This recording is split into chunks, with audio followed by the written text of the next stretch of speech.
Hi, I'm Joaquin, and I swear a lot. But I think we all humans do, especially when things go south. You hurt your pinky and you swear, your phone runs out of battery and you swear, you met someone who's really annoying, and even if you don't vocalize it, a few bad thoughts run through your mind. But have you ever stopped and wondered, what does this word mean? According to Steven Pinker, there are five different types of swearing. You have abusive swearing intended to offend, intimidate, or cause emotional and psychological harm to someone. You have cathartic swearing used in response to pain and misfortune. You have dysphemistic swearing used to convey that the speaker thinks negatively of something and wants the listener to do the same. You have emphatic swearing used to make emphasis on something. And you have idiomatic swearing used as a sign that the conversation that people are having is informal.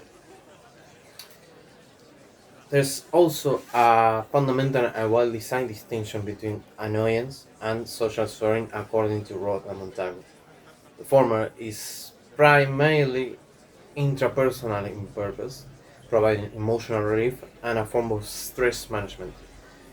It is usually negatively charged, while on the other hand, the social swearing serves an interpersonal function, and it serves the function of group bonding, impressions management, and is widely seen as positive.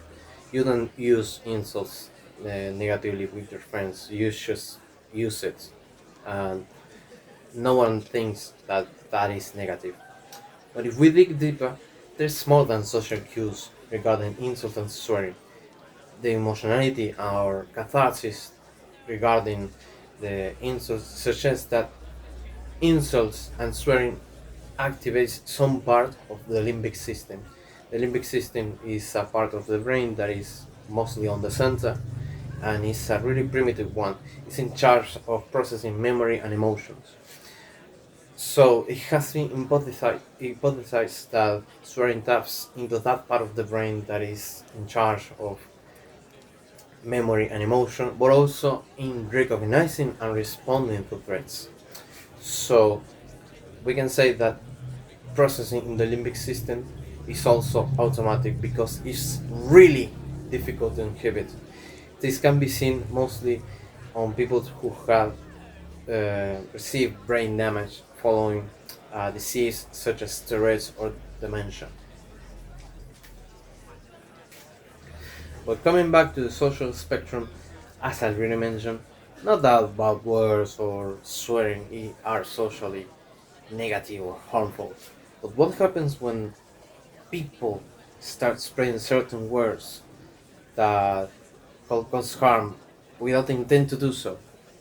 People sometimes learn words that they use and don't know the meaning behind it or the history that those words have.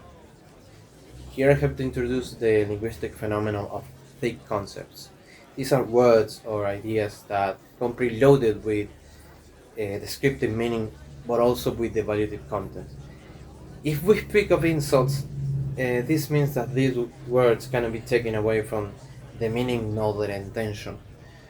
So these words are usually used to attack a person or a group of people identities, something that is inherent to them, like they cannot change, they cannot be detached from that.